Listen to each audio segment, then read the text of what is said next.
Se reanuda la sesión, Ministerio Fiscal. Con la venia de la sala, lo último que le había preguntado al señor inspector, que si nos podía precisar quiénes son las personas que constituían los grupos de Villaverde y de Lavapiés. A través de varios testigos imputados, las declaraciones fundamentales son las de Abderrahid Barrak Sousaine, miembro del grupo de Lavapiés, y también la de Rachid Bendouda, que prestó inicialmente como imputado y finalmente no ha sido procesado. Según Rachid Bendouda, que es la que nos sitúa en fechas más próximas a los atentados de Madrid, habría dos grupos.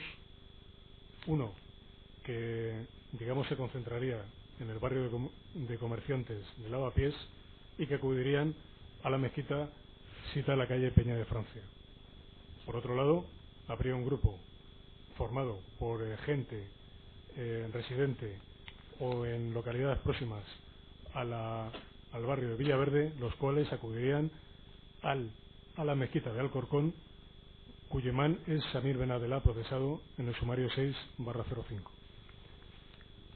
Hecho curioso, en la tarjeta de Mimun Belhach aparece, en la tarjeta en la cual no es atribuido número de llamada, aparece el número de teléfono de Samir Ben Adela con la referencia Samir.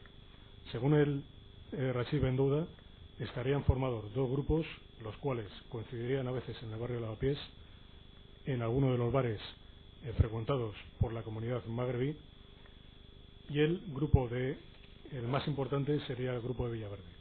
¿Qué personas lo formaban? ¿Perdón? ¿Qué personas lo formaban? El grupo de Villaverde ya en la última época estaba formado por Serjan el tunecino, Said Berraj, Mohamed Afalá, y empieza a verse con ellos, según dice Rachid Bendouda, Alequem Alamari. Después, en el barrio de Lavapiés, estaría formado por el grupo de una serie de personas originarias de la ciudad de Tánger. Le está preguntando quién, no de dónde son originarios, ni cómo se enteró. ¿Quién formaba el grupo de Lavapiés? Sería Yamal Zugán, Adenavi Chegadi, el que fue imputado y no procesado, y una serie de personas que no están aquí procesadas. Caso de Mohamed Sassaf y Abdelwahid Berras Sousaine. Pues nada más, muchas gracias, señor. Gracias, la abogacía del Estado. No hay preguntas, señor. Gracias. La acusación constituida por la asociación 11 de marzo ayuda al 11 de marzo, perdón. No hay preguntas, señoría. Gracias. La asociación Víctimas del Terrorismo. Sí, con la venia, señoría. ¿Fue usted instructor de la declaración obrante al folio 2497 de la compañera de Yamal Midán? Sí, creo recordar que sí. ¿Podría explicar a la sala el contenido de esa declaración? Bueno, el contenido, desde luego, no. El contenido está ahí y se lo preguntará si ha propuesto como testigo a la declarante. ¿Cómo que explique el contenido? No, sí, señoría, como instructor, como un instructor de un policía. No, el contenido no. Preguntas concretas, señor letrado. ¿Qué elementos determinantes para la investigación encontraron en la declaración de la compañía de Yamal Midán? Se refiere al testigo protegido R22. No sé si el testigo protegido R22 es la compañera Otra de Yamal pregunta. Midán. Se ve que no sabe el señor perito, el señor testigo a quién se refiere. Participó usted como secretario en un informe obrante al folio 11.842 sobre Saed El Harrat. No recuerdo.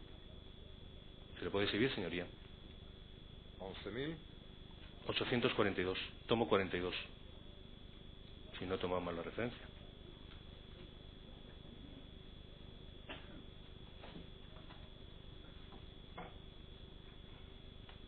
VGA.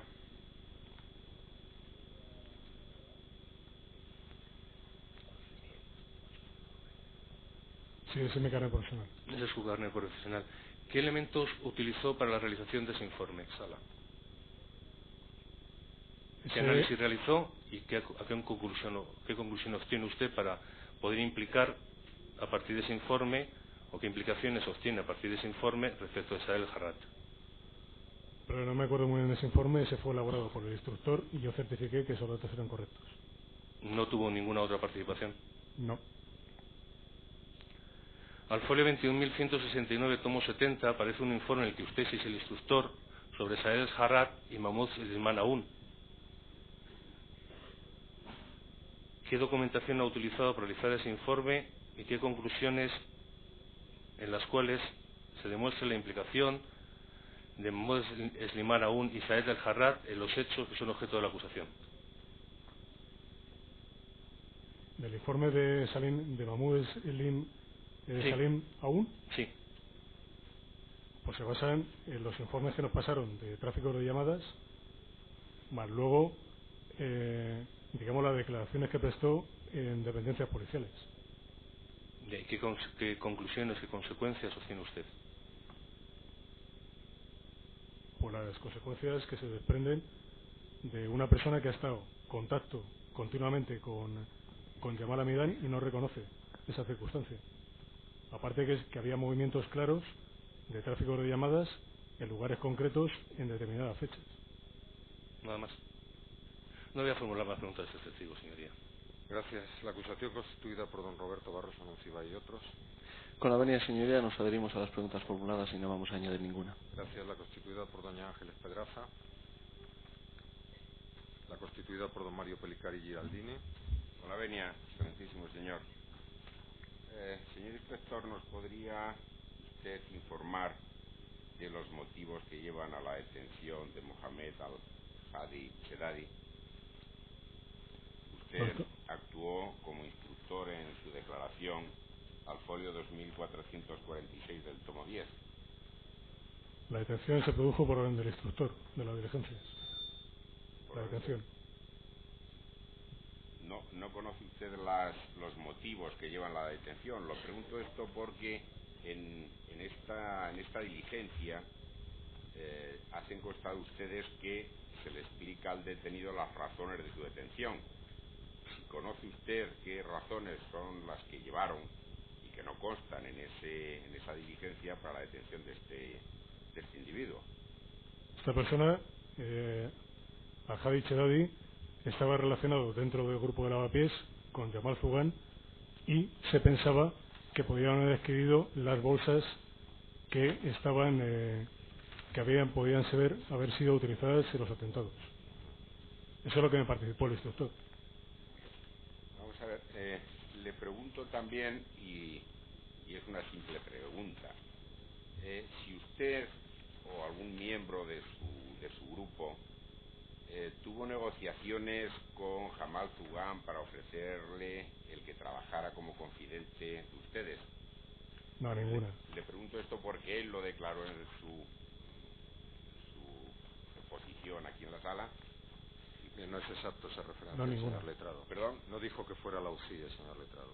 Dijo, bueno, la policía que la habían interrogado. La policía tiene muchísimos departamentos. Bien, entonces le pregunto, ¿con anterioridad usted o compañeros de su grupo interrogaron a Jamal Zugán por hechos anteriores a esta causa? Vamos a ver, interrogatorio está incomunicado, no se puede. No. ¿A qué se refiere? ¿Toma de declaración? Sí, toma de declaración por otros hechos, que si conocían a Jamal Zugán. ¿A Jamal Zugán? Sí. Como ya le digo, se practicó una comisión rogatoria en el año 2001, en la que yo no participé. Usted no participó. Pues no hay más preguntas, señor. Gracias. La acusación constituida por doña Isabel Pinto Libramiento. No hay pregunta, señoría. Gracias. La constituida por doña Angélica María Geria Cortés y su hijo. Con la venia del excelentísimo señor, usted ha dicho con anterioridad que participó como instructor en la declaración de Brahim Musatem. Sí, no participé en la de Brahim Musatem. Sí. No lo recuerdo, yo era el instructor de la diligencia de Brahim Musatem. Bien, pues consta folio 36.819 o 29. Lo que ocurre que no lo recuerda, sigue preguntando a ver si se acuerda. Bien, vamos a ir a lo concreto. Desde ese momento, desde la fecha de la detención del señor Brahim Musatem hasta esta fecha, ¿alguien se ha querellado en contra de usted por algún tipo de actuación, como puedan ser torturas, malos tratos, coacciones, amenazas del señor Brahim Musatem? No ha lugar a la pregunta, es irrelevante. Puede haber una actuación ilícita y no ejercitarse la acción penal. Señoría, tiene que ver directamente con lo declarado por el afectado, ¿no? El señor Musatem declaró eso en este acto. Bien.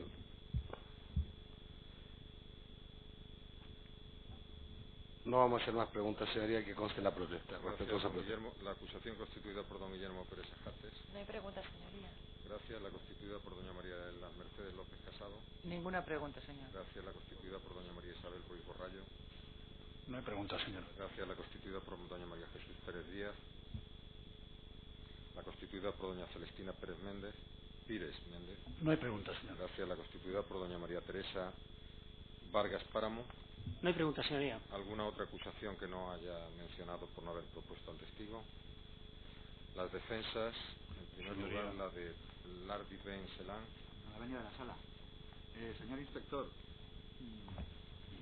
¿participó usted también en las diligencias 16.388 como consecuencia de las detenciones que hubo en Santa Coloma? Participé en una toma de declaración. Ah, ¿solo en una toma de declaración? Sí. ¿No emitió informes personales? No. ¿En la declaración de quién, por favor? La declaración de Mohamed, creo que en la apertura de correos electrónicos de Mohamed Idrisi.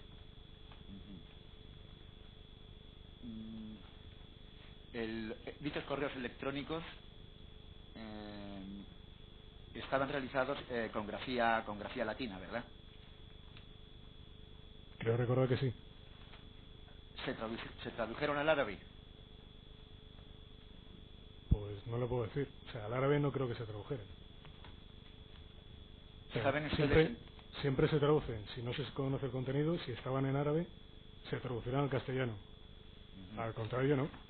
¿Recuerda usted en qué consistían el contenido de dichos correos electrónicos? Solamente recuerdo uno que podía tratarse de un mensaje enviado por el Nalo, cuyo usuario era Mohamed Lardi Ben Salan, a Mohamed El Idrisi, sobre la posible entrega del teléfono. ¿Algo más relevante en esos correos electrónicos? No, en principio no. Nada más. Gracias. La defensa de Reis Palicio, que ha propuesto también el testigo. La defensa de Narredín Busbá. Sí, con la venia, señoría. Vamos a ver. Usted fue instructor en la declaración en comisaría de Narredín Busbá. Al menos así no lo ha manifestado al comienzo de su declaración. ¿La declaración de comisaría? Sí. ¿Fue usted instructor? Fue el instructor de la diligencia. Efectivamente. Esta diligencia se practicó en fecha 1 de julio del 2004. En concreto, ¿fue interrogado por usted? ¿Lo recuerda? ¿Interrogado? No. Sí. ¿Quién lo interrogó? Bien, vamos a ver. No. Señor letrado, un momento, por favor. Señor letrado, ¿en qué declaración dice usted que fue? Pues, señoría, obra en el tomo 62 al folio 18.704, que figura como instructor, respectivamente, en la declaración de Narredín Busbá, efectuada a las 19:50 horas del día 1 de junio. Ya, se refiere usted a la, según consta, la comparecencia voluntaria, como la quiera llamar. Sí, efectivamente. Ya, ahora sí. Vamos a ver, usted ha manifestado al principio de su intervención a pregunta del Ministerio Fiscal que, en concreto, al señor Narredín Busbá se le habían leído sus derechos constitucionales, sus derechos. ¿Usted lo manifestó así? Sí, así sí. Sin embargo, en esta declaración, obrante a los folios que he indicado a su señoría, pues no consta por ningún lado que se lean sus derechos constitucionales, sus derechos. Sí, creo que sí que consta.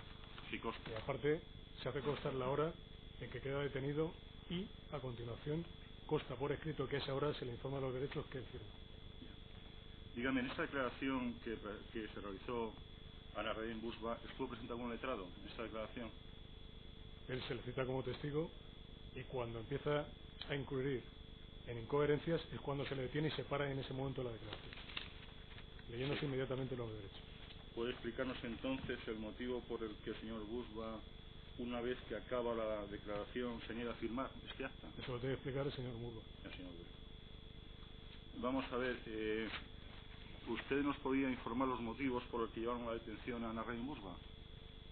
Porque él participa que le habían puesto, que llama a la Midán, le había confiado 3 pasaportes para firmar él que los iba a falsificar él dice que no puede falsificarlos, efectivamente se encuentran unos pasaportes falsificados con una fotografía y niega los contactos mantenidos tanto con Mohamed Uladacha como con Rifat Anwar.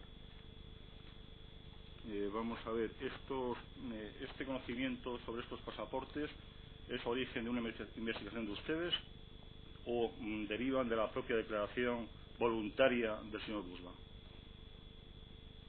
¿Lo del conocimiento de los pasaportes? Sí.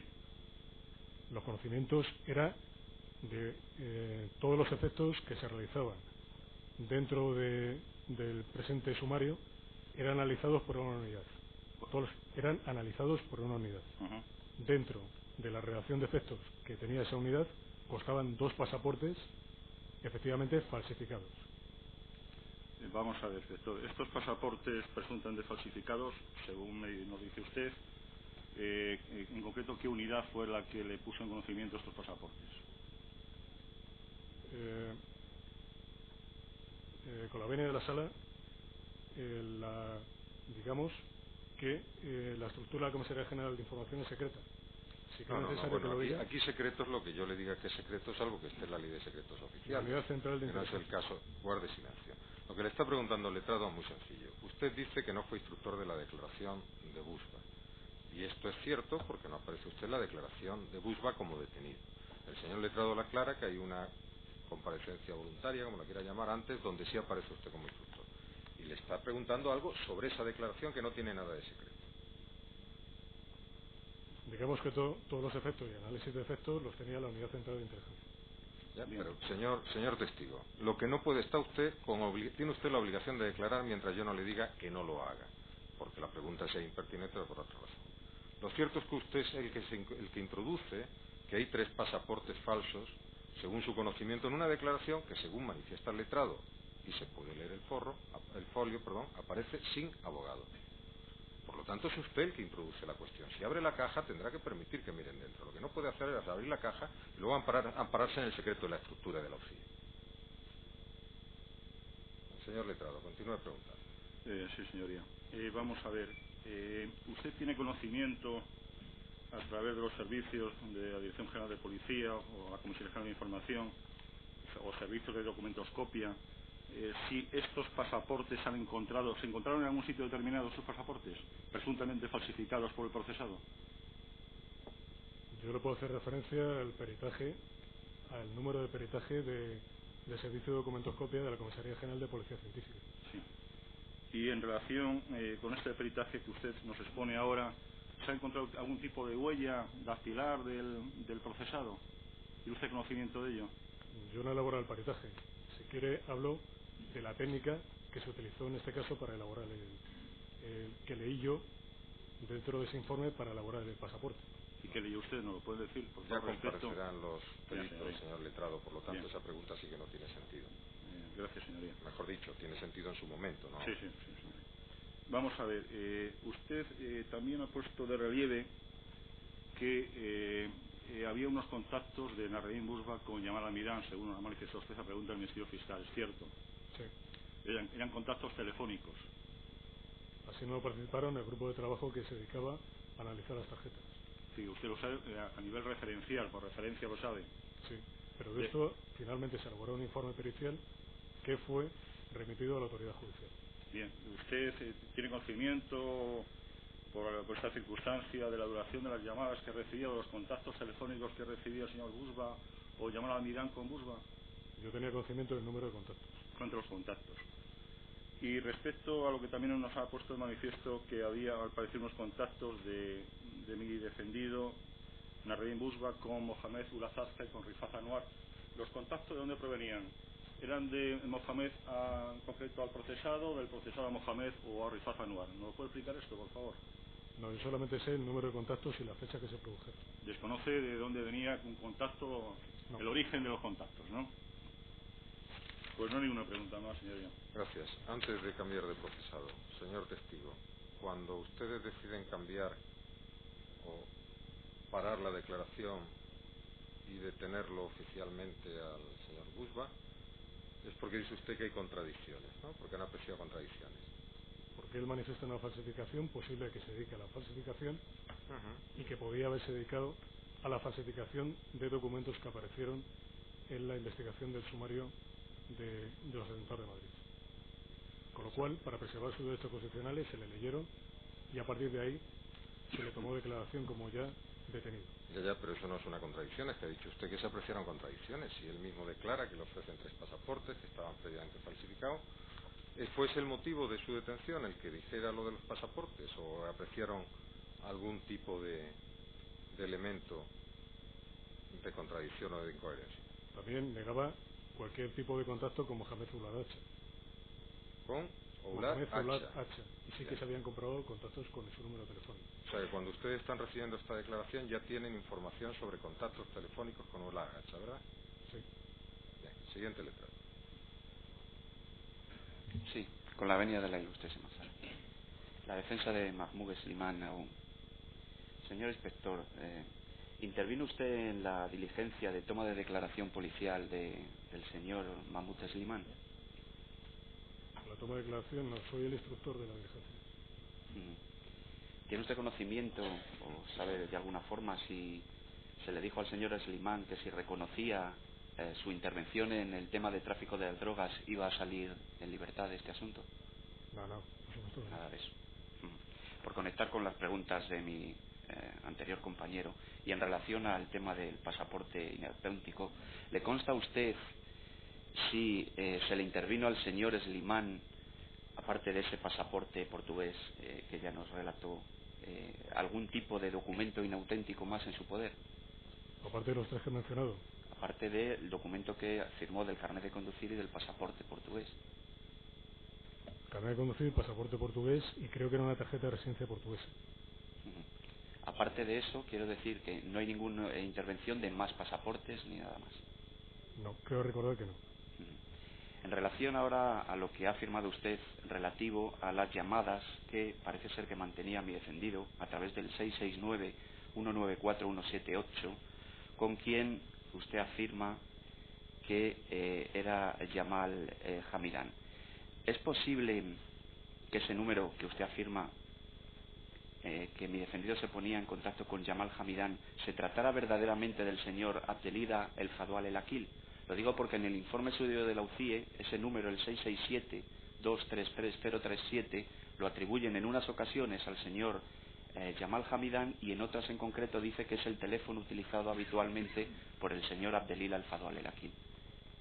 ¿Puede ser que sea el teléfono del señor Abdelila El Fadwal El Akil?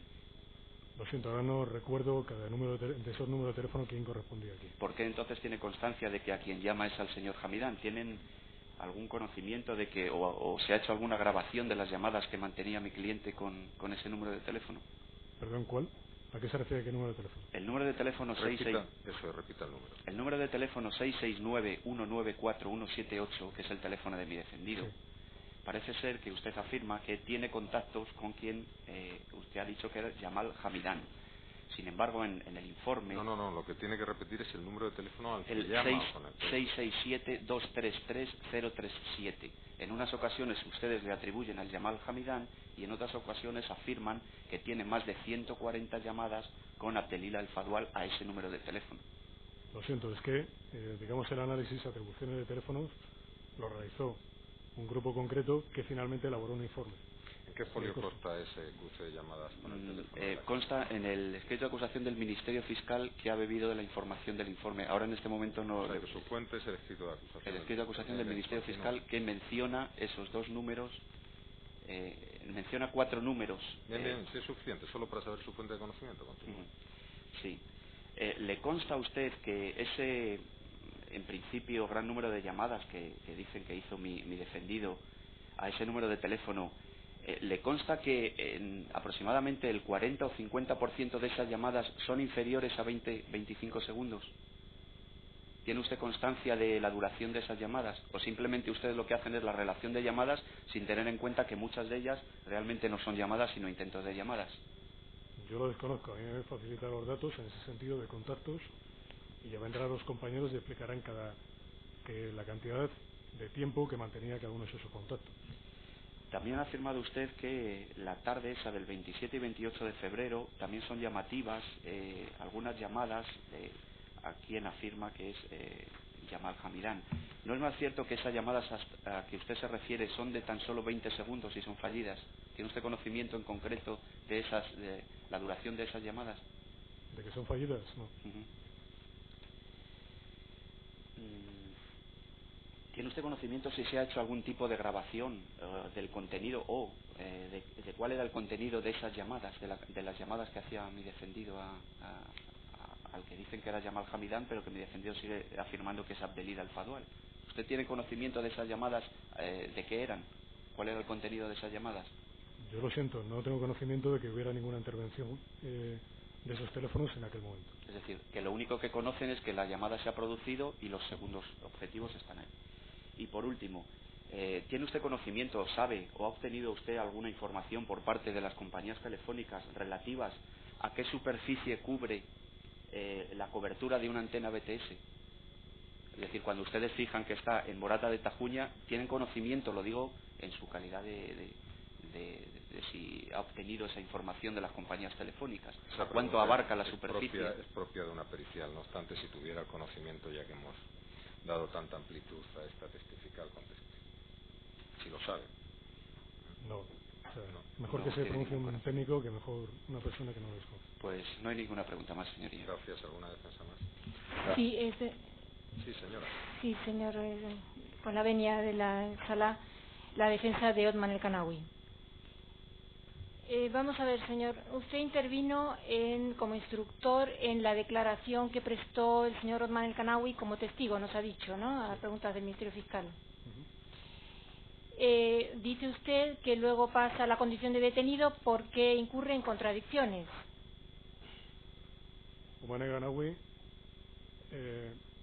no sabe dar una explicación clara de por qué habían aparecido su documentación en Cerro Los Ángeles. Por otra parte, dice que había perdido la documentación durante un periodo largo de tiempo y va y lo denuncia precisamente el día 10 de marzo antes de los atentados. Por otro lado, según la declaración de Mustafa Hadar, había estado trabajando en la caseta que era atribuida como la caseta de las cabras. En ese momento nos dice que realizó labores de acondicionamiento del agujero donde se alojaron los explosivos. Él no dijo que ahí se habían alojado los explosivos, sino que participó en el acondicionamiento del agujero donde finalmente se encontraron trazas de explosivos en el podespán. Viendo elementos de que podía haber participado en labores de colaboración, se le leyeron los derechos, se le informaron de los derechos constitucionales y a partir de ahí se le empezó a tratar como imputado, como detenido. Bien, pero es que en la declaración que consta el folio 6066, en la que él declara sin abogado, porque en ese momento estaba declarando como testigo, se dice que se le detiene porque incurre en contradicciones. Contradicciones que, le pregunto, ¿en base a qué surgen? Porque esa es la primera declaración que se le practica. Claro, la primera declaración que se le practica. La contradicción existe en el momento de que él podría haber realizado labores de albañilería en la caseta, pero finalmente lo que nos está diciendo es que tiene un conocimiento de lugares exactos donde efectivamente se guardaron los explosivos. Hasta entonces no había ningún indicio para tratarle como detenido, para detenerle. Y vamos a ver, ¿es usted también autor de la diligencia e informe que consta en el folio 6048 y 6049 de la UCIE, que es el informe que ustedes presentan al juzgado? ¿Lo ha confeccionado usted también? ¿Sobre qué tema? Relacionado con Othman El-Kanawi. No. Eso no lo ha confeccionado usted, porque en ese informe se dice que las contradicciones parten de las declaraciones, la primera con testigo y la segunda realizada ante abogado, y eso no es exactamente lo que usted nos está diciendo. Yo no sé, yo en principio tomé la declaración en el momento que vi elementos bastantes como para considerar que podía haber participado en labores como mínimo de colaboración, se le detuvo. No tuve mayor participación con el detenido. No hay más preguntas, señor. Gracias. ¿Alguna defensa más? La defensa de Arrachita Glif. Señor inspector, usted en la testifical que ha manifestado esta tarde dice que ha tenido información sobre Jamal Hamidán. este letrado pregunta, a lo largo de toda esta investigación, ¿ha tenido alguna información sobre mi patrocinado? Se entiende en la que haya intervenido usted, no genérica, claro. No, yo no he intervenido en ninguna, creo que no haber intervenido en ninguna diligencia relacionada con Rachid Taglif. Excepto como secretario de las diligencias. Pero en calidad de inspector a lo largo de toda la investigación no ha tenido ninguna información, puesto que mi patrocinado es el lugarteniente de Jamal Al-Mizan. Vamos, yo no he afirmado eso en ningún momento. O sea, ¿ubica usted muy próximo a Jamal Al-Mizan? No, dice que sobre su cliente él no ha intervenido en nada, señor letrado. Nada más, gracias. Gracias. ¿Alguna más? Sí, con la venia, señoría, por parte de la defensa del procesado Hassan El-Haski, queríamos formular algunas preguntas. Ha manifestado usted que participó en el análisis de la comisión rogatoria de las autoridades belgas de agosto de 2004. ¿Es cierto? Sí. En esa comisión rogatoria figuraban unas manifestaciones, una serie de declaraciones de Attila Turk. ¿Es cierto? Apareció un resumen de las declaraciones de Attila Turk. ¿Le consta alguna otra declaración posterior de esta persona dentro de estas actuaciones, dentro de este sumario? A mí no me consta. No le consta ninguna posterior. Ha manifestado también que en noviembre del 2003 se celebró una reunión en Bélgica convocada por Hakimi, a la que acudieron destacados miembros del Grupo Islámico Combatiente Marroquí. ¿Le consta si acudió a esa reunión Hassan El-Haski?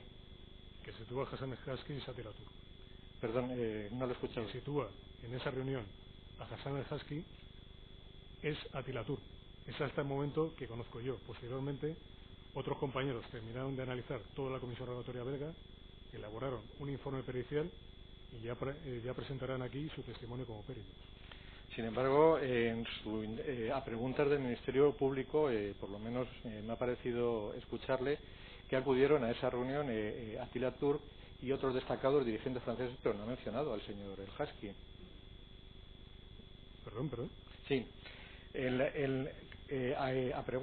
A preguntas del Ministerio Fiscal, si no he entendido mal, ha manifestado usted que a esta reunión, que insisto, se celebró en noviembre del 2003 en Bélgica y fue convocada por Hakimi, a esta reunión acudieron Attila Turk y otros, destacados dirigentes del Grupo Islámico Combatiente Marroquí franceses, pero no manifestó que acudiera Hassan El-Haski. Hassan El-Haski no estaba en Bélgica. Estaba en Bélgica, por tanto. En noviembre del año 2003 estaba en Bélgica. Y según manifiesta usted, acudió a la reunión. Estaba él en Bélgica, según manifestaciones de Attila Turk. Ya, pero esa no es la pregunta. La pregunta es si según usted acudió a la reunión, porque que esté en Bélgica no quiere decir que vaya a las reuniones. Es que la reunión se realizó en Bélgica en noviembre del año 2003, concretamente en Bruselas. Quien dice que estaba en esa reunión es Attila Turk. Bien, eso es lo que le preguntaba. O sea, quien dice que el Husky estaba en esa reunión es Attila Turk, ¿verdad? Sí. Bien, señor letrado, otra pregunta. Gracias, señoría. Por último, ha manifestado usted que cuando se produjo la detención de Hassan El-Haski se detuvo también a Abdallah Murib. ¿Es cierto? Sí. ¿Es cierto que esta persona es o era el imán de la mezquita de Arrecife? Era el imán de la mezquita de Playa Blanca, sí. Y en tal condición, por tanto, era una persona, digamos, notable dentro de la comunidad musulmana. Bien, esa segunda parte no está cualificado el testigo para valorar. Pues no hay más preguntas. Que yo sepa, no es miembro de la comunidad musulmana en la zona. ¿Alguna defensa más? Con la venia, por la defensa de Abdelmajid Buchar. Sí, con la venia de la sala. Señor inspector, ¿puede aclararnos cómo llegan ustedes a la conclusión de que el terminal y la tarjeta que fue intervenido a Josep Belhaz pertenecen a Josep Belhaz o a mi patrocinado Abdelmajid Buchar? ¿Pero me puedo repetir la pregunta? Sí, que si puede usted aclararnos cómo llegan ustedes a la conclusión de que el terminal intervenido a Josep Belhaz o la tarjeta intervenida pertenecen a Josep Belhaz o a Abdelmajid Buchar. ¿A usted se refiere a cómo se sabe que había estado el día 27 de noviembre? No, que era propiedad de ellos. Vamos a ver, todos los números de teléfono están identificados por un número de email. La tarjeta utilizada por Mimoun Belhaz en Bélgica, según una diligencia aportada dentro de la Comisión Relatoria belga, aparecen todos los terminales móviles en las que ha sido introducido. En esa diligencia consta que la tarjeta de Abdelmajid Buchar fue introducida y emitido llamadas desde el teléfono de Abdelmajid Buchar, tal como está identificado en ese email. Bien, lo que le pregunto es cómo sabe que ese teléfono es de Buchar. Es que da la respuesta pero no acaba de dar el pie o la base. El número de teléfono Buchar aparece en el tráfico de llamadas de Buchar, que realizaron las investigaciones el grupo dedicado a los teléfonos. Había un número de teléfono que le atribuyeron. Había un número de teléfono atribuido a Abdelmajid Buchar. En el listado de llamadas figura el número de email desde el cual realiza todas las llamadas. Ese número de email identifica el teléfono y ese número de email fue en el que fue introducido la tarjeta de Mimoun Belhaz en Bélgica. ¿Puede decirnos si se encontraron huellas de Abdelmajid Buchar en el terminal? ¿En el terminal de Buchar? Sí. No sé dónde está el terminal de Buchar. ¿Hicieron algún seguimiento telefónico sobre el terminal y sobre la tarjeta de Abdelmajid Buchar? ¿Con escuchas telefónicas? No.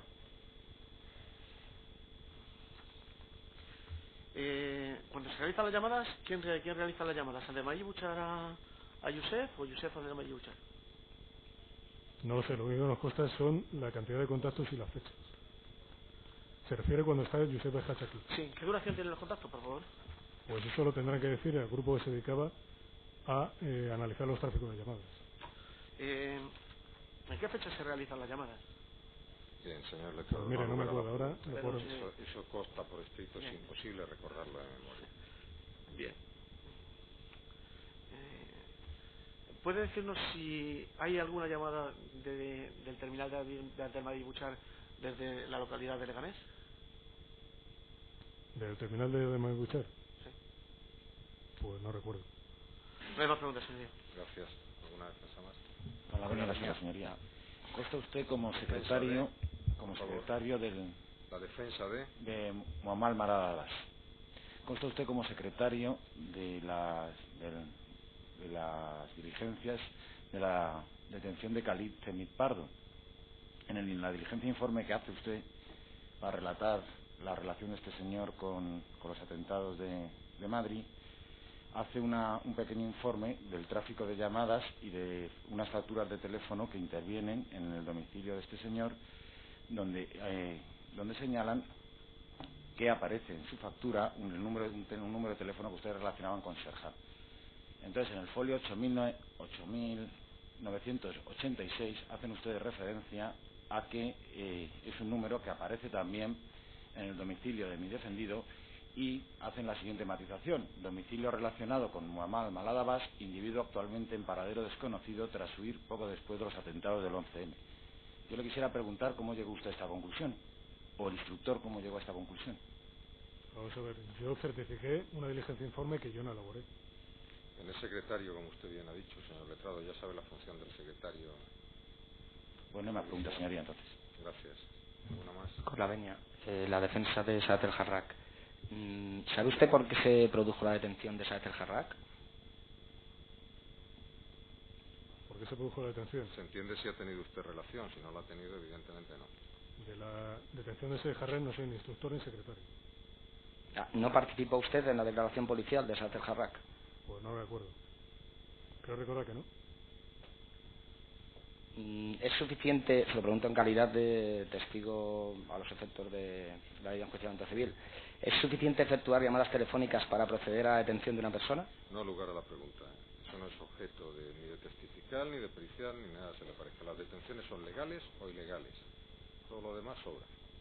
Respecto a la amplitud de las BTS, que antes le ha preguntado mi compañero, entonces sí, en en la misma amplitud existe una localización de llamadas, ¿eso es ya pertinente para procederse a la detención de una persona? Es la misma pregunta con otro formato, señor letrado, no ha lugar.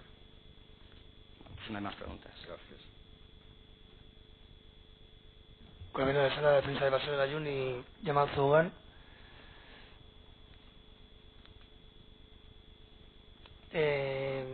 Nos ha comentado que usted siguió desde un principio la investigación contra Yamal Ahmedán. ¿Sabe usted por qué estuvo en prisión en Marruecos Yamal Ahmedán y por qué salió en julio de 2003? Perdone, pero yo no recuerdo haber dicho que seguí desde el principio la investigación sobre Yamal Ahmedán. Pero parece que llegó a la investigación de Yamal Ahmedán. Acaba de decir que no, señor letrado. Podemos insistir todo lo que queramos, pero si dice que no lo ha hecho, salvo que usted tenga algún dato que demuestre que está faltando a la verdad, claro. No me ha parecido entenderlo antes, que estaba... Pero nos está diciendo ahora que no, por eso no le he interrumpido yo, porque no estaba seguro tampoco. Ha comentado antes, creo que fue Atila Turk, en que su declaración dijo que Yamal Zougan se reunía con Hassan el-Husky. No. Tampoco. Vamos a ver, en la declaración de Atila Turk, según se recoge en la Comisión Rogatoria Belga, se dice que Atila Turk le manifestó a Hassan el-Husky que había sido su llamada, su grupo, el que había realizado los atentados de Madrid y que conocía a Yamal Zougan, el que pertenecía a su grupo. Eso es lo que dice. ¿Usted sabe si Hassan el-Husky y Yamal Zougan se han visto alguna vez? Son manifestaciones de una persona. Pregunto su unidad, bueno, ha explicado la fuente. Dice que es un testimonio de referencia de Atila Turk, porque Atila Turk a su vez se lo atribuye a Hassan el-Husky.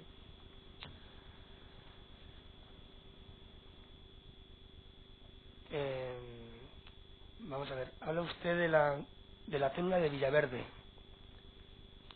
En la célula de Villaverde ha incluido a Serjan el tunecino, pero creo que no ha incluido o no se incluía en la investigación a Basel Gallún. No lo he mencionado, pero si quiere lo incluimos. No. Bueno, pues por favor pregunte. No, pregunto. He hecho referencia a una declaración como detenido de una persona que es Rachid Bendouda, de la que me acuerdo que hizo manifestaciones sobre una serie de personas. No me acuerdo si también estaba Basel o no estaba Basel. Lo comentaba porque antes, cuando ha hablado de la declaración que prestó Basel Gallún, sí, dijo que no le unió con Yamal Ahmedán y sus hermanos Ulatakcha porque estos se dedicaban a delincuencia común. Vamos a ver, las primeras referencias que tenemos sobre los hermanos Ulatakcha y Yamal Ahmedán eran cuestiones relacionadas con delitos comunes. Es la declaración policial de Basel Gallún la que empieza a reconocer ciertos contactos entre Serjan, Rachid y Mohamed Ulatakcha en reuniones que se realizaban al aire libre. ¿Sabe dónde está usted? ¿Sabe dónde está Rachid Bendouda en estos momentos? Lo desconozco. ¿Qué entiende usted por el grupo de Lavapiés? El grupo de Lavapiés era un grupo que se reunía personas del mismo origen, que eran del barrio de Tánger, que eran todos amigos, y que iban a la mezquita de Peña de Francia, que está en la calle Peña de Francia de Lavapiés. Había unas reuniones, hay otras de Estigal, de Aldeguajir, Berrak Sosaine, que decía que había reuniones en su peluquería en la que se trataba unos temas de contenido radical islámico. Aparte de eso, anteriormente, dentro del grupo de Lavapiés, fue detenido Said Chedadi dentro de la célula de Abu Dada, el 35 del sumario 35/01. Ha dicho antes que Yamal Zougan lo incluye usted en el grupo de Lavapiés. Le incluye, creo recordar, no quiero equivocarme, creo que le incluye Rachid Bendouda. ¿Tiene usted alguna nota de los confidentes que tuvieran la unidad acerca de esta circunstancia? No. Creo que usted tenía una muy buena relación con el testigo protegido 11304. Yo no he tenido un contacto con el testigo protegido.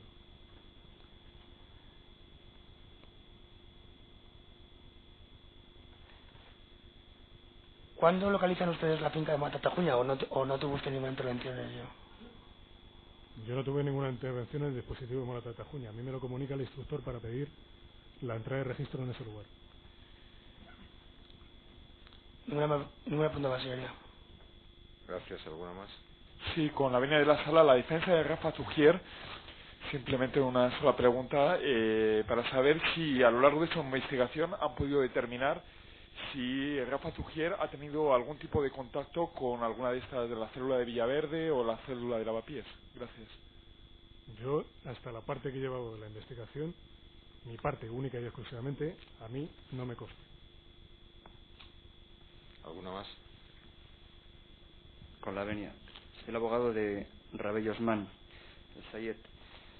Mire, estoy interesado en las circunstancias que rodean la muerte de Serhan Faket, el tunecino, ya que ustedes, como UCI, encuentran ciertas vinculaciones entre ambas personas.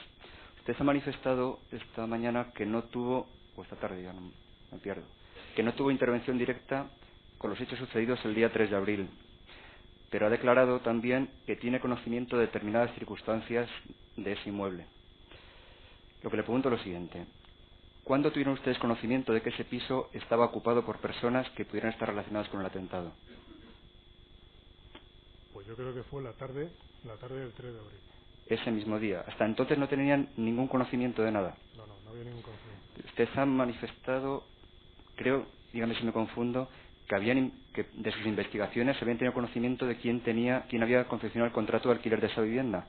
Pero son gestiones que se realizan ese mismo día. ¿Es ese mismo día que tienen conocimiento? ¿Pero antes de la muerte de estas personas o después? ¿Cómo que antes de estas personas? Antes de la muerte. Es ese mismo día 3 de abril. ¿Cuándo tienen ustedes conocimiento de eso? Sí, es el día 3 de abril cuando se hacen las gestiones que permiten determinar y localizar el piso ilegal. Bien. O sea, esas gestiones, el conocimiento de quién tiene hecho el contrato, lo saben ustedes el día 3, el mismo día 3, pero antes, por la mañana. ¿Es así? Sería por mediodía, sí. Dice que habían pedido una autorización de entrada y registro del inmueble. Sí. ¿Cuál era el motivo para pedir esta autorización? ¿Quién lo pidió y cuándo se pidió? Todas esas preguntas constan en el oficio, señor letrado. Si no la pidió el testigo, no ha lugar a la pregunta. ¿La pidió usted ese mandamiento de entrada de registro? ¿Lo pidió usted? Creo recordar que fue el instructor de las diligencias o alguien. Bien. Yo solamente hice constar la diligencia de petición de solicitud Ha dicho esta mañana que tuvo conocimiento de que había habido un tiroteo. ¿A qué tiroteo se refiere? A mí me lo manifestó el instructor y así se hace constar en la diligencia de trámite. ¿Qué es lo que le manifestó el instructor? ¿Que el tiroteo se había producido dónde? ¿Dentro de la casa o fuera de la casa? Que se había producido un tiroteo en el dispositivo de legales. ¿El dispositivo se refiere cuando la casa estaba ya rodeada o el que se había producido en la estación? El secretario de ese atestado. El testigo que pidió esa entrada y registro, como usted sabe, es el 18.403 que ha estado esta mañana. No, ahora no le he preguntado sobre la entrada y registro. Hechos relativos a Leganés que el testigo ha dicho que no conoce directamente, ¿verdad, señor? Yo no conozco directamente, había un dispositivo en el que yo no participé. Bien, pero ya que el testigo de esta mañana no ha manifestado nada de eso respecto. Pero es que este testigo, el señor letrado, si no ha participado, guarde en silencio, por favor, si no ha participado no podemos preguntarle sobre lo que no ha participado. Bien, o sobre los atestados que él no ha sido instructor, salvo, como él dice, ha sido secretario, por lo tanto se limita al papel de secretario de un atestado, que solo da fe de los datos que allí se consigna y de la fuente de la que viene. Y de las firmas, claro. Pero ha sido él mismo el que esta mañana ha comunicado que tiene comunicación de que había habido un tiroteo. Diputado, si le han dicho dónde ha sido. Es lo que acaba de decir, que como secretario le consta que se dijo que había un tiroteo. Dará detalles sobre ese tiroteo, que me corrija el testigo. ¿Tiene usted detalles sobre ese tiroteo? Ninguno. Ni el lugar no se produjo. Que era, digamos, dentro del dispositivo que estaba... Otra pregunta, por favor. Ninguna pregunta más. Gracias. ¿Alguna más? Sí, la defensa de Josep El Hach. Mire, a lo largo del día de hoy, principalmente a preguntas del Ministerio Público, usted ha explicado un poco la relación de mi cliente, de Josep El Hach, pero muy concretado con una serie de efectos que aparecieron en el domicilio donde fue detenido en Bélgica, concretamente en la Plaza Duqués de Brabant, en Molenbeek. Le pregunto, todas esas informaciones que usted ha facilitado, todas esas conclusiones que usted ha sacado, exactamente su fuente de información, ¿qué ha sido? ¿Solo la comisión rogatoria o ha tenido usted algún elemento más? Para la relación, le entiendo que para la relación entre Josep Belhach y la célula. Sí. No, vamos a ver, lo que se hace un análisis de los efectos que se encuentran en el piso de Mimoun Belhach, donde estaba Josep Belhach, para poder determinar que esta persona se hacía llamar como Abu Dujana. Piso Después, que está situado en Molenbeek, en Bélgica. La plaza de Josep Brabant, número 4. Que si no nos perdemos. Se trata de un piso situado en Bélgica. El letrado le está preguntando si el conocimiento lo tiene usted directamente a través de la comisión rogatoria. Perdóneme que le insista, es decir, usted la relación de efectos que había allí lo sabe porque lo ha leído en el contenido de la comisión rogatoria. Sí. O sea, repita la pregunta, por favor. Su pregunta es si su fuente de conocimiento es exclusivamente las que se contienen en la comisión rogatoria internacional. Esa es mi pregunta, señoría. Testigo. Obviamente nosotros como policía no podemos actuar en otro país. Todo el conocimiento que tenemos es a través de una comisión rogatoria obtenida por vía judicial. Bien. Mire, en ese domicilio se encontraron, corríjame si me equivoco, se encontraron, con respecto a lo que usted ha manifestado esta mañana, se encontraron 2 terminales y 2 tarjetas. ¿Le consta a usted así? O sea, 2 terminales y 2 tarjetas separadas de esos terminales. Aparece un terminal que tiene introducido una tarjeta por separado, otra tarjeta por separado y un terminal con una tarjeta. Es decir, en total serían 2 terminales y 3 tarjetas. Sí. Bien. Exactamente el número ese de teléfono que ustedes asocian al nombre Abu Dujana aparece insertado en uno de los teléfonos y además como tarjeta independiente. Aparece una tarjeta que está introducido en un teléfono Samsung que es de Mimoun Belhach. Ese teléfono, el Samsung, usted sabe, bueno, pues, por la constancia que usted tiene, es de Mimoun Belhach, el Samsung. Ese teléfono, según el análisis que se hace, que la tarjeta de Mimoun Belhach, la cual reconoce como suya el titular de la vivienda y le da ese número de teléfono al propietario del inmueble, esa tarjeta ha estado introducida durante varios meses de forma continua en ese terminal Samsung.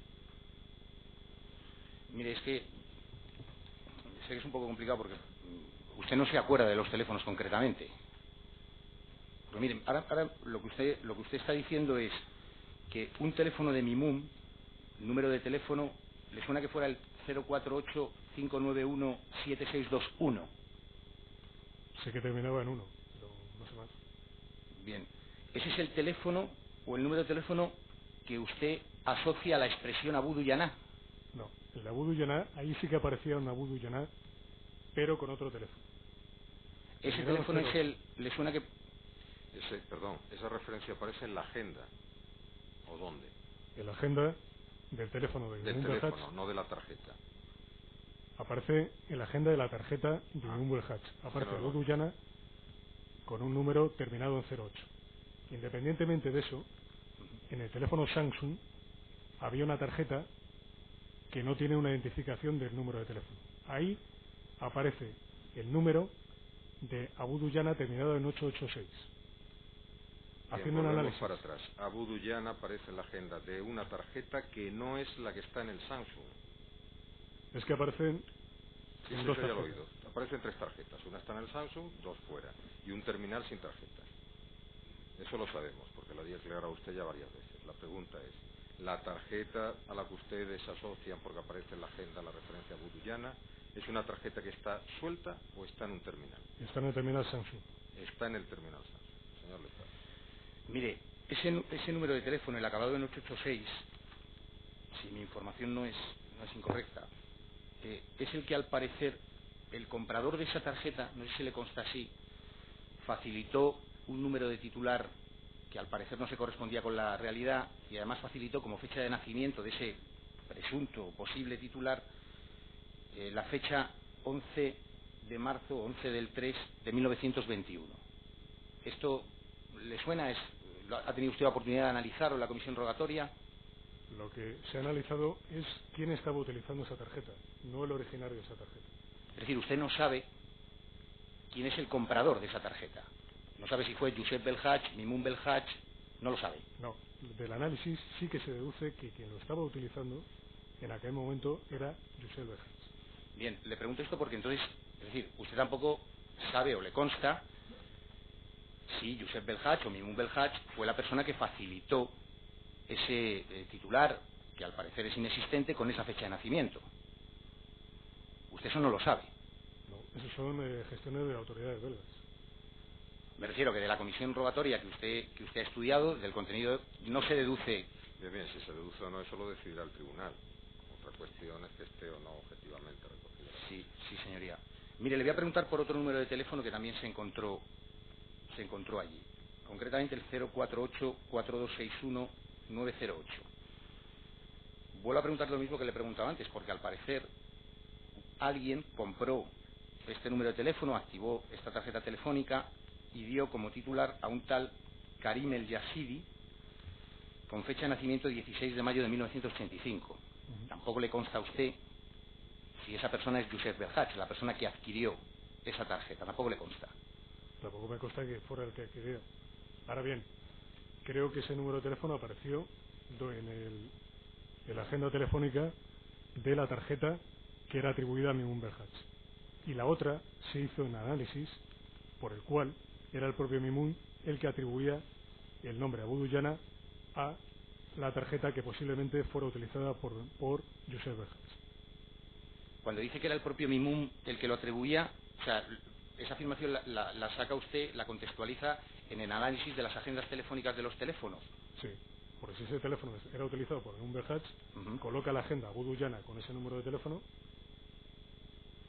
Mire, ¿le consta a usted cuántos habitantes tenía esa casa cuando fue detenido mi patrocinado el 19 de marzo del 2004?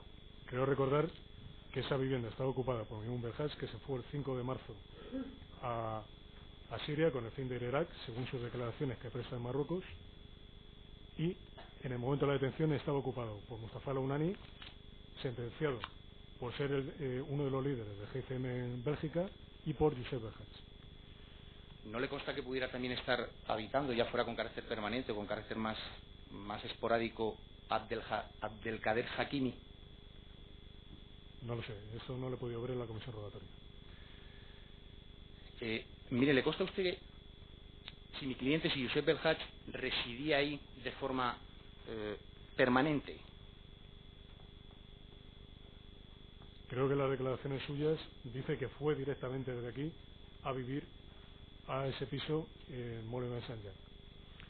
¿Le consta a usted, por su fuente de conocimiento, que en esa vivienda pudiera vivir o pudieran también residir, aunque fuera esporádicamente, algún otro hermano de Josep Belhach y de Mimun Belhach que también residen en Bélgica? Yo lo desconozco. En ese momento estaba residiendo él y tengo conocimiento que estaba viviendo su hermano Mimun. Sí, pero usted tampoco sabe si otro miembro de la familia Belhach pudo acudir a ese domicilio a entrevistarse con su hermano o a estar con su hermano. Eso usted no lo sabe. Creo que, según declaraciones de la familia Mousaten, tenían otro domicilio en otro lugar distinto a este. Mire, ¿le consta a usted si en esa investigación belga se hizo algún tipo de indagación en el domicilio de otra hermana de mi defendido que se llama Mimuna Belhach? Creo recordar que no. No se hizo. Una última pregunta. Mire, ¿ha tenido usted oportunidad a la hora de sacar sus conclusiones de analizar una declaración que realiza a través de una comisión rogatoria, esta vez en Marruecos, Mimun Belhach, el 24 de abril del 2006? Yo sé una declaración que consta en una comisión de rogatoria pasiva, creo que es la 23/2005. ¿No recuerda usted la fecha? No. No hay más preguntas, señoría. Gracias. ¿Alguna más? Sí, por una venia, señoría. Por la defensa de Brahim Mousaten. Vamos a ver, le voy a preguntar en relación a las diligencias 2274 en las que actuó usted como instructor. Son las que corresponden a la detención de la familia Mousaten. Ya ha explicado usted esta mañana o a primera hora de la tarde a preguntas del Ministerio Fiscal que Ibrahim Afalá, hermano de Mohamed Afalá, acudió al domicilio de los Mousaten en Leganés para... Bien, por favor, sin excursus, pregunte directamente. Lo que quiero preguntarle es si sabe y le consta de dónde sacó Mohamed Mousaten el teléfono que le dio a Ibrahim Afalá. ¿De dónde sacó Mousaten el teléfono que le dio Ibrahim Afalá para dárselo a Mohamed Afalá? Creo que eso aparece en la declaración policial que realiza dentro del atestado. Creo que dice, creo recordar, obviamente yo no soy la persona que prestó declaración, que Josep Belhaj le dijo que borrara su teléfono antes de irse a Bélgica y que él no lo borró. ¿Lo demás? No sé si he entendido. Lo digo porque ustedes en las diligencias a las que me he referido mencionan expresamente que Mohamed obtuvo directamente ese teléfono de la memoria del suyo propio. ¿Recuerda si esto es así? No lo recuerdo.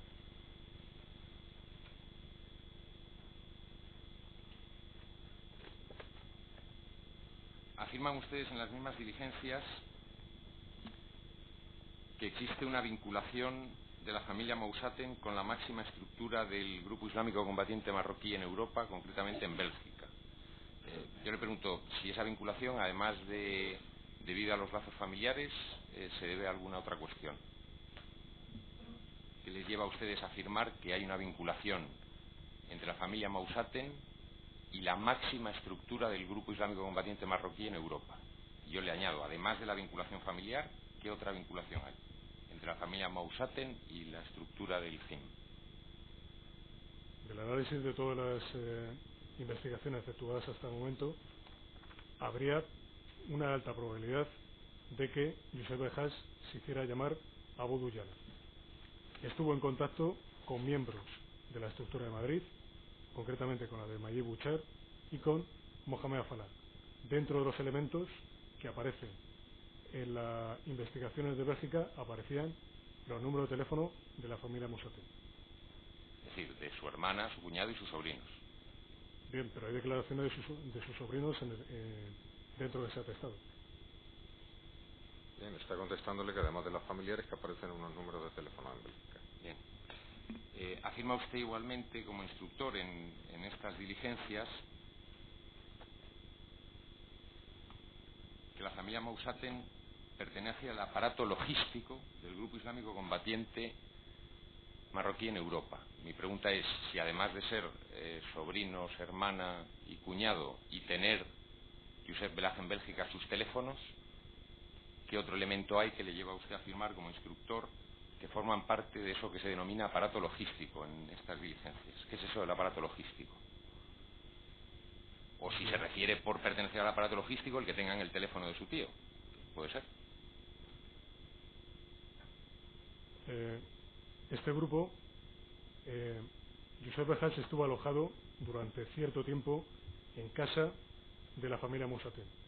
Aparte de esto, estuvo junto a estos manifestaciones realizadas por ellos, teniendo conocimiento de las prácticas que tenía su tío Josep Belhaj. Esas prácticas continúan una vez que se va a Bélgica y se integran dentro de las prácticas que tenía Josep Belhaj, que estaban en contacto directo con la estructura del jefe. No he entendido nada. Que participaban en las manifestaciones de las prácticas. ¿A qué se refiere usted por manifestaciones y por prácticas de qué? Digamos que la familia Mousaten, concretamente Brahim y Mohamed, participaban de las actividades de su tío Josep Belhaj. ¿Qué actividades? Según las declaraciones de Brahim Mousaten, participaban, iban con él, iban con Mayib Buchar a todas las prácticas religiosas y eran las personas que estaban junto a él. Según la declaración de Brahim Mousaten, ¿está usted seguro que Brahim Mousaten dice eso? Porque no lo dice en ningún sitio. Bueno, no lo dice ni Mohamed. Yo creo recordar que dice Brahim Mousaten que su tío, cuando estaba en España, iba con una serie de personas. Obviamente tiene relación directa, se lo ve. Y si tiene relación directa es porque estaba con ellos. También dice que iban a la mezquita de Alcorcón. Una vez. Pero bueno, sí. Iban a la mezquita de Alcorcón. Obviamente, entonces estaba con ellos.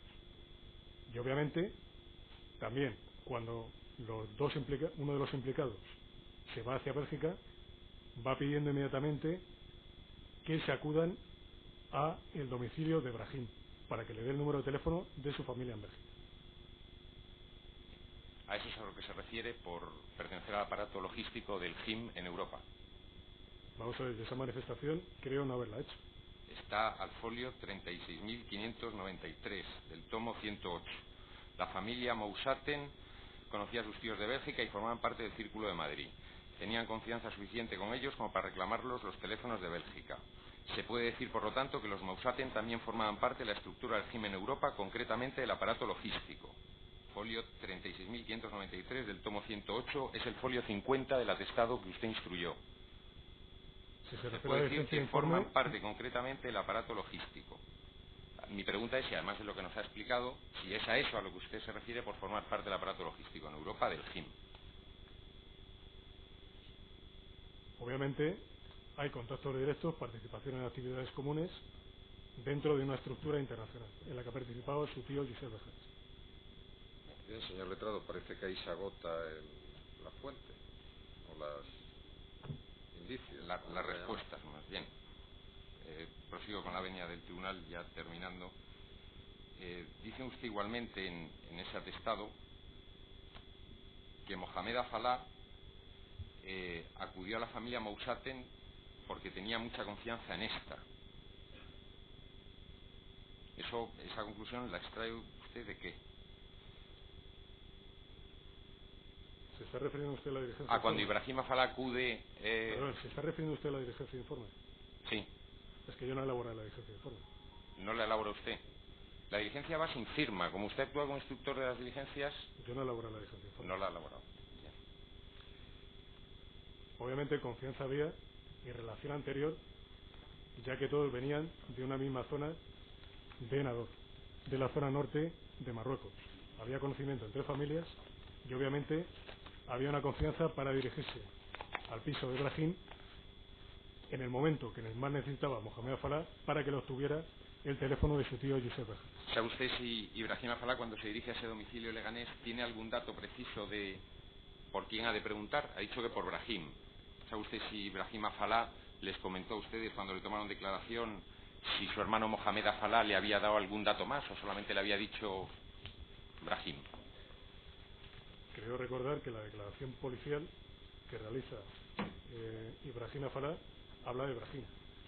Lo que le pregunto es si habla de Brahim, punto, o si especifica Brahim Mousaten. Bien, pero dice Brahim, el sobrino de Mimun y de Yusef. ¿Sabe usted si Ibrahim Afalá, cuando fue a Leganés, al domicilio de la familia Mousaten, sabía, porque Mohamed Afalá se lo hubiera precisado, el domicilio exacto, que era en la calle San Pablo 18? Yo lo desconozco, lo que sí que declara es que sí que estuvo en contacto con ese domicilio, con lo cual, de una forma u otra, lo descubrió. ¿No recuerda usted, se lo digo porque además usted participó como instructor en alguna de las tomas de declaraciones de Ibrahim Afalá en concreto, ¿no recuerda usted si Ibrahim Afalá ha dicho por activa y por pasiva que su hermano Mohamed Afalá no le dio la dirección de Leganés, que eso, entre otras cuestiones, motivó que tuviese que ir dos veces, una primera en la que no encontró el domicilio de los Mousaten, se volvió a su casa, y una segunda vez en la que para encontrarlo tuvo que preguntar por la calle porque el domicilio, las señas que le había dado su hermano Mohamed Afalá, presuntamente huido, eran erróneas? Le había dicho que era la calle San Isidro en lugar de la calle San Pablo. ¿No recuerda usted este dato? No. Perdón, ha dicho que no. Que no. Bien. En relación a Ibrahim Afalá, quisiera preguntarle por una declaración que usted le tomó en calidad de instructor. Obra Ilustrísimo Señor al folio 107, al tomo 107, folio 36.107. Es una comparecencia voluntaria de Ibrahim Afalá que lleva a cabo el 18 de diciembre del 2004. En esta declaración... Se borró omisión esa comparecencia, señor letrado, señor juzgado. Folio 36.107. No, lo he dicho mal, perdón, señoría. Pido disculpas. Folio 33.160. Pido disculpas. 33.160. Continúa, sí. Esa es una comparecencia voluntaria de Ibrahim Afalá en la que usted figura como instructor. ¿Recuerda usted qué motivó esa comparecencia voluntaria? si se dice ahí, porque en mi opinión no se dice nada distinto de lo que ya se había dicho en todas las anteriores declaraciones de Ibrahim Afalá, pero le pregunto, ¿hay algo que motivó esa comparecencia voluntaria? ¿Le llamaron ustedes y él compareció voluntariamente o acudió él sin haberles llamado a ustedes previamente? Yo no recuerdo las circunstancias, es decir, ya estaba previamente citado y yo le tomé declaración en ese momento. No recuerdo yo quién le llamó. ¿Estaba previamente citado por ustedes? Pues no recuerdo. Ustedes ya le habían tomado declaración en calidad de detenido con anterioridad a este día. Pasó a disposición judicial y luego le toman esta manifestación voluntaria el día 18 de diciembre. ¿No recuerda en qué circunstancias se produce, qué motiva esa comparecencia voluntaria? Pues no recuerdo. ¿Recuerda usted que al final de la misma, al folio 33.163, se hace constar que no tiene nada más que manifestar firmando su declaración en prueba de conformidad en unión del señor instructor, es decir, de usted, y añaden, y en unión del señor letrado?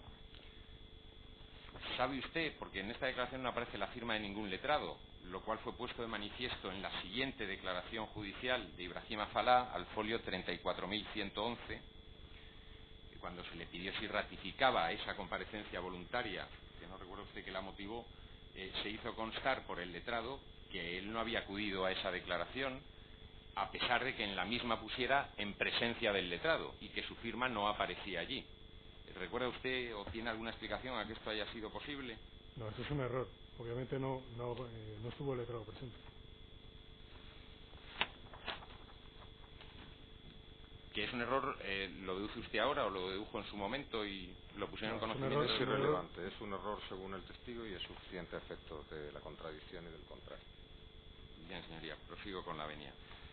Igualmente, y en relación a Ibrahim Afalá, quería preguntarle si tiene alguna explicación a por qué ante el juez central de instrucción, al folio 36.107, denuncia estar siendo amenazado y coaccionado por los funcionarios de policía que le tomaron declaración. En concreto menciona a un funcionario, no sé si puedo dar el nombre, señoría, se menciona en esa declaración.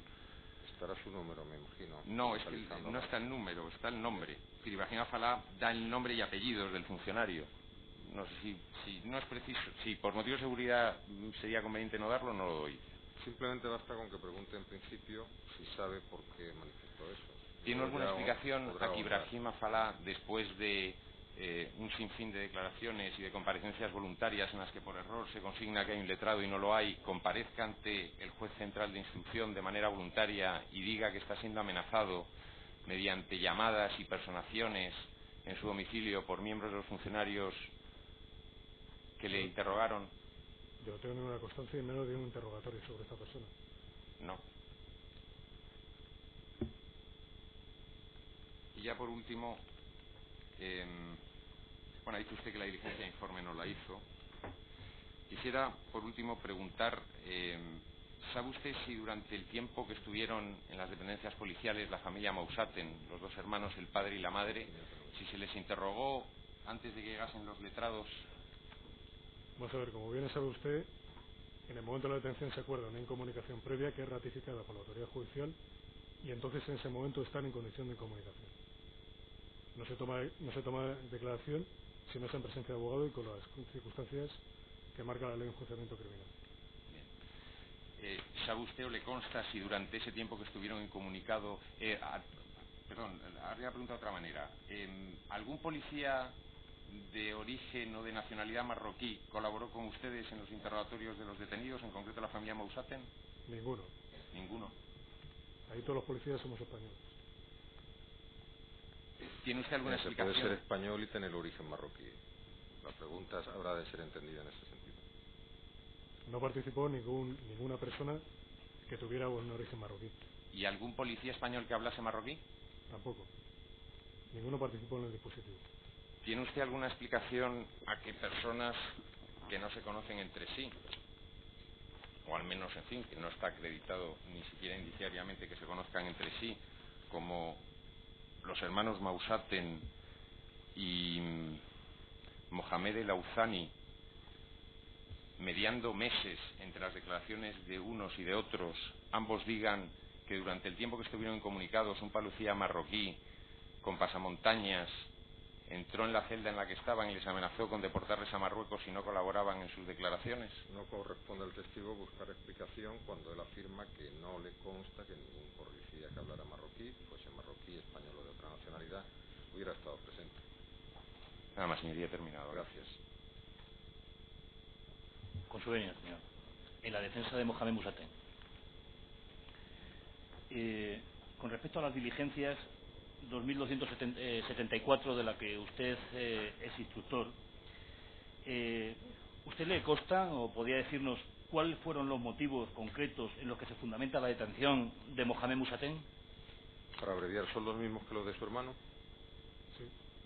Aparte, añadidos la declaración de Ibrahim Farah, que fue la persona que le entregó el teléfono.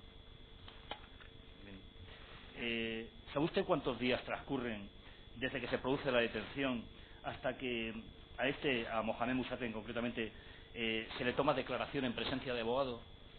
¿Cuál es el objeto de la pregunta, señor letrado? El objeto de la pregunta, señoría, es que Mohamed Musaten dice que... Sí, ya sabemos lo que ha dicho Mohamed Musaten, pero es que precisamente, como este presidente desconoce de tribunal, desconoce qué precepto legal obliga a tomar declaración en un plazo determinado. No, señoría, pero en función del tiempo que estuviera determinado, el plazo era por el motivo de saber que pueden transcurrir bastantes más cosas. Concretamente, el motivo que iba la pregunta era si tenía usted conocimiento, si durante todo este tiempo le fueron mostrado un vídeo con unas imágenes de unas personas que vestían una serie de burkas y demás a Mohamed Musaten, concretamente. Nada, consta lo que consta en su declaración.